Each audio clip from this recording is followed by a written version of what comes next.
हमार मन खुश हो गई कचौरी और आलूदम देख के। हमके बहुत अच्छा लग रहा है, हमार मन बहुत खुश हो गई है। तो के इतना बारी सब कहे की जरूरत नहीं है अन्नपूर्णा। हम जाने ली कि तो के कैसन लग रहा है।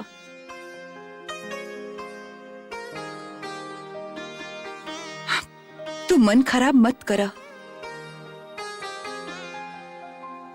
अब तो के जे चीज भी चाहिए तू हमके आके बताइया,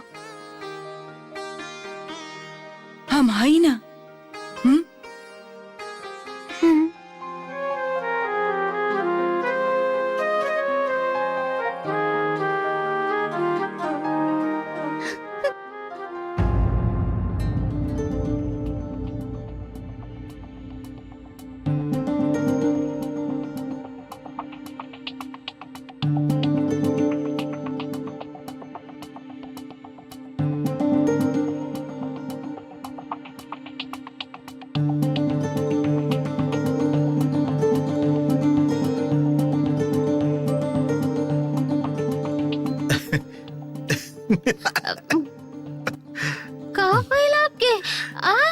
आपके दिमाग खराब हो गया का?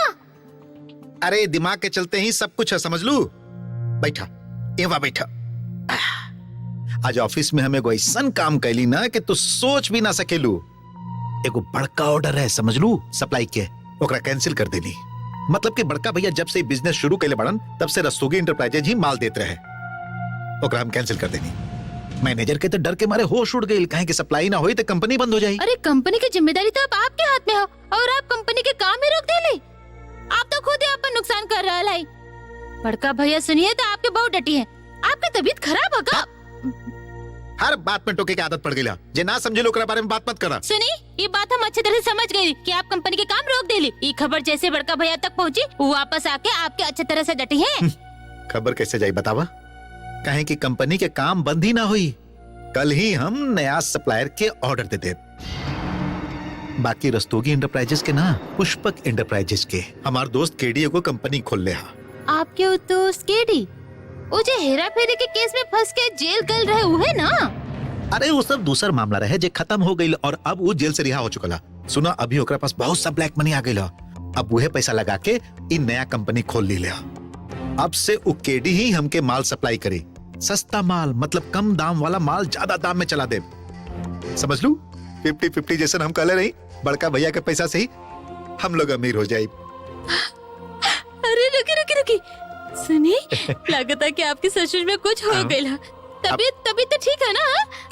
पहले तो आपके पास इतना दिमाग ना रहे, इतना दिमाग कब से हो गए? आप तो दुनिया हिला देली।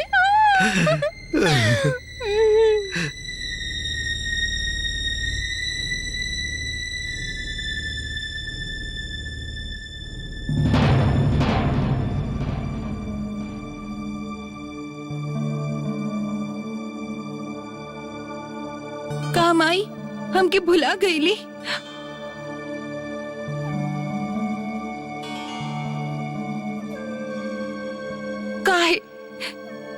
काहे हमार माई हमके अकेले छोड़ के चल गईली?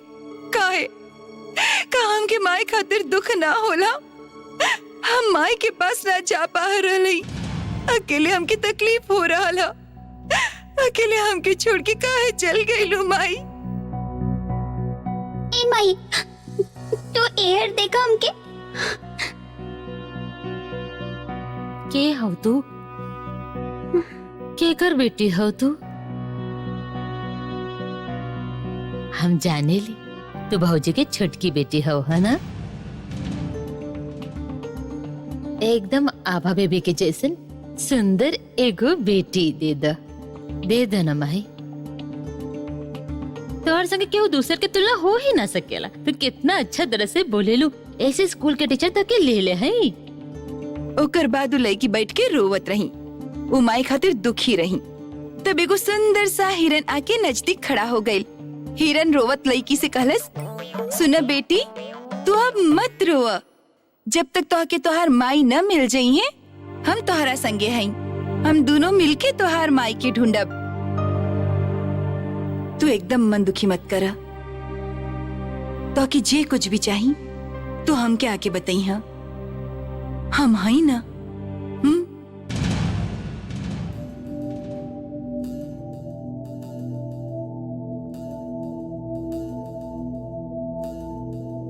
ओ हिरन लड़की के माई की तरह प्यार और दुलार देवे लागल।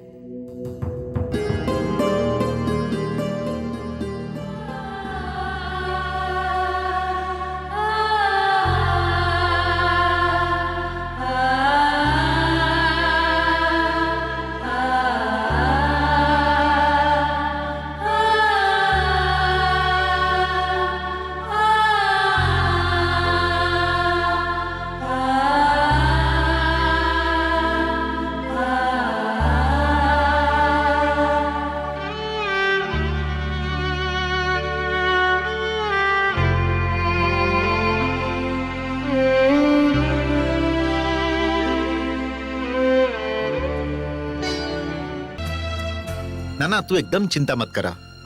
सुना भैया अभी नहीं खान, अभी कंपनी के पूरा जिम्मेदारी हमरे पर हा। दोनों हाथ से पैसा पीटब, समझला? दोनों हाथ से। तू एकदम चिंता मत करा।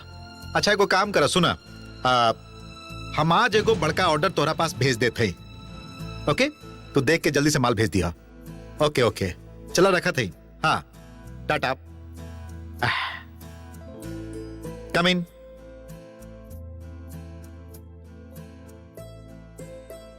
एगो मटेरियल परचेज के ऑर्डर पुष्पक एंटरप्राइजेस के नाम से भेज दा।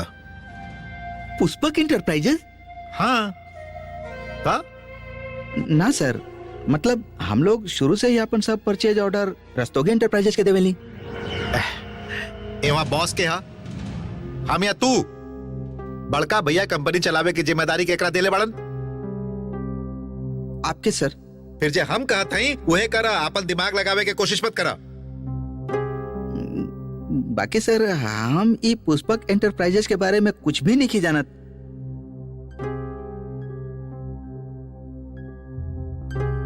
ठीक है, हम जल्दी से जल्दी पुष्पक एंटरप्राइजेस के बारे में पता लगावत हैं। अब रुका, का पता लगाई बा?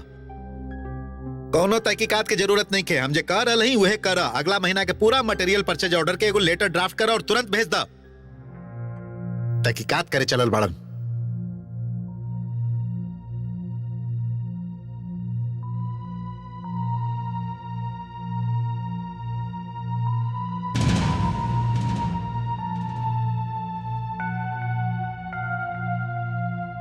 का बात था? सब ठीक था ना? ना ना ठीक नहीं के राम प्रसाद। ये देखा, अब ये सुमित बाबू ऑर्डर दिले बड़न कि आगे के मटेरियल परचेज ऑर्डर एगो नया कंपनी पुष्पक एंटरप्राइजेस के दिए, जबकि रस्तोगी एंटरप्राइजेस पहले से ही हम लोग के माल सप्लाई करता रहल बड़न। वो कंपनी के संगे हम लोग के अच्छा संबंध है। शांतनु सर के यदि बात के पता चली कि हम लोग रस्तोगी एंटरप्राइजेस के ऑर्डर ना दे रहे तो वो तो बहुत गुस्सा हो जाए हैं।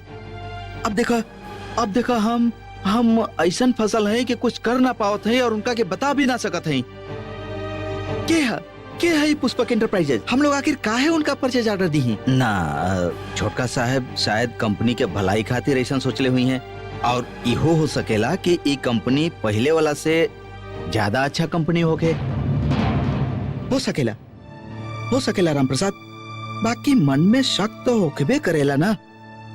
सुनो राम प्रसाद, अब हम लोग के बहुत सावधानी से कदम उठावे के पड़ी, आँख कान खुला रखे के पड़ी। का समझला?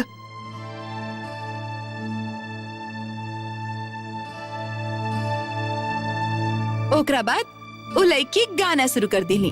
जंगल के सभी जानवर, पशु पक्षी ओकरा संगे गावे लगलन। ई अपन घर, एक परिवार बा एक संसार, केहू नइखे पराया। एक कैसा लगल ना पुन्ना?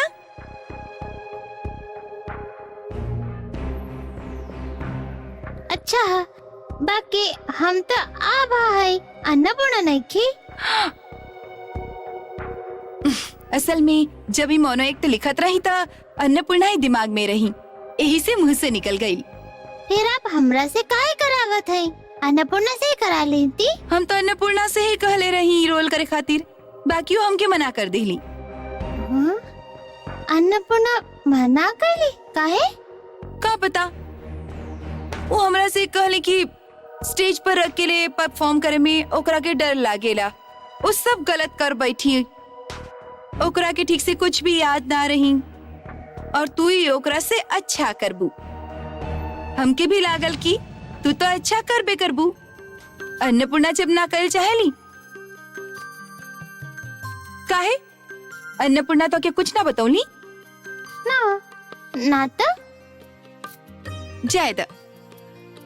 अब तो ये रोल तू ही कर रहा हो तो के अच्छा से परफॉर्म करे के है। इला ई स्क्रिप्ट घरे ले जा, एगो कॉपी करवा ली है। और अगला सप्ताह से हम लोग रिहर्सल शुरू करब। ओके ओके। तो के फर्स्ट प्राइज लावे के ही है, ठीक है? ठीक है। फाइन। ला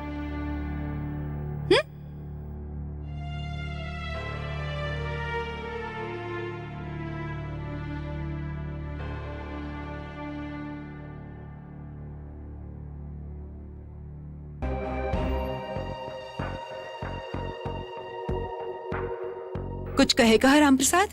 हाँ भौजी, एगो एगो बहुत जरूरी बात कहे के रहे। बोला।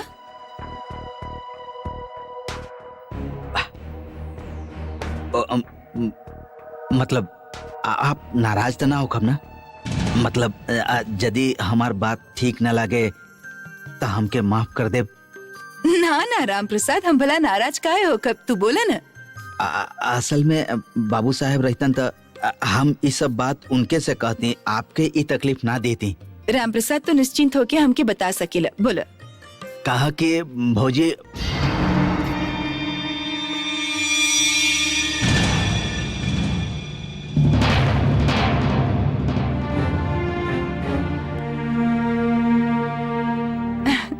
रुक काहे गईला? बोला ना।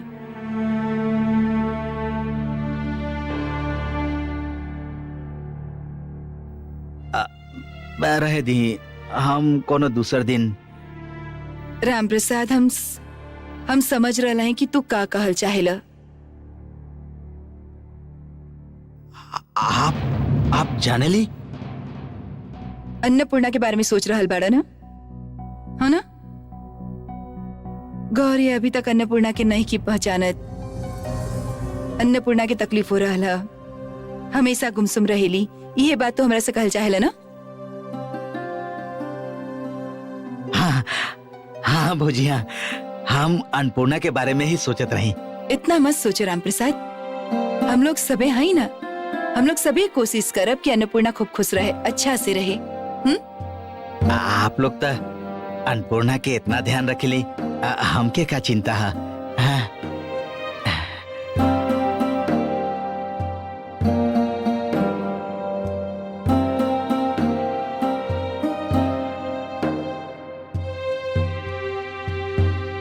बॉनी, ए बॉनी, अपन चाचे के बता दे ना कि आज स्कूल में का भइल। बोला का भइल?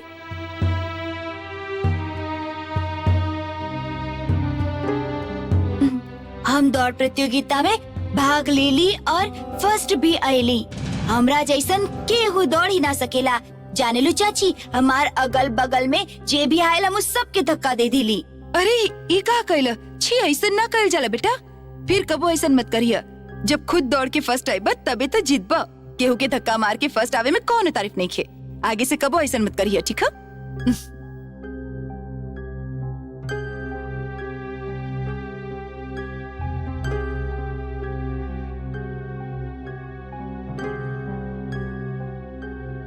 देख लो, हम कहले रही ना कि चाची के हमार कोनो बात पसंद नहीं खे। कुछ भी ना। ओहो, गुस्सा मत होगा बेटा। तोर चाची तो अंधी है, ऐसा हीरा जैसे ना हमार बेटा में उनके कुछ दिखाई ना देला। छोड़ो हमके।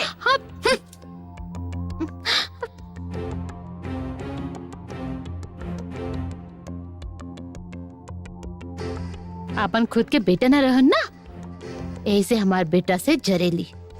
बोनू के गुण नजरअंदाज करेली। बोनी कुछ भी करे उनका अच्छा ना लगेला।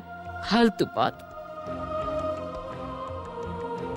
पनीर में आलू डरी है चंचला, और पत्ता गोभी में मटर टमाटर आभा के बहुत पसंद है, ठीक है? अच्छा ठीक है। तो हम जाएं? हाँ।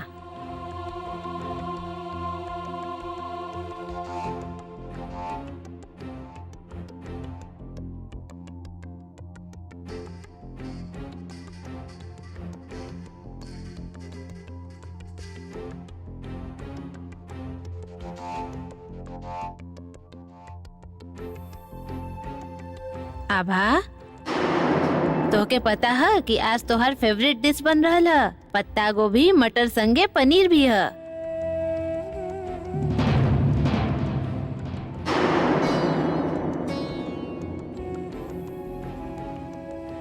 आभा,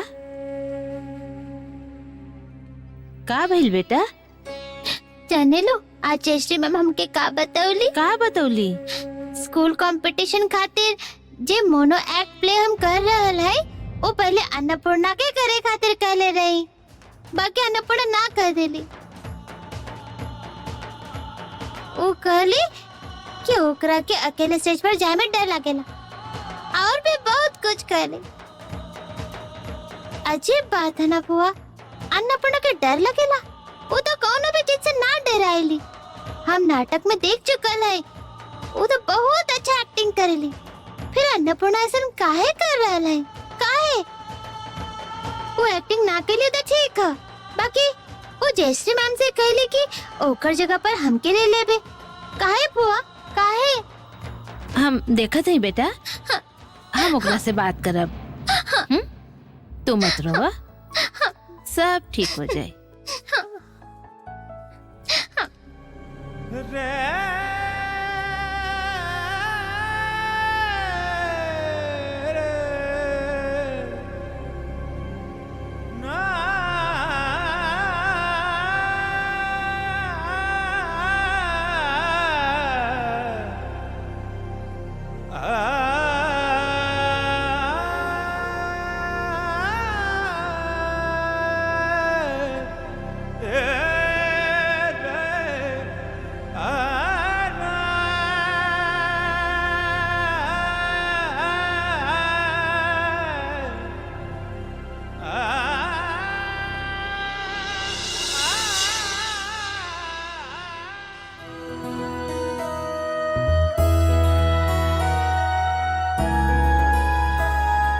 थैंक यू बड़की माई।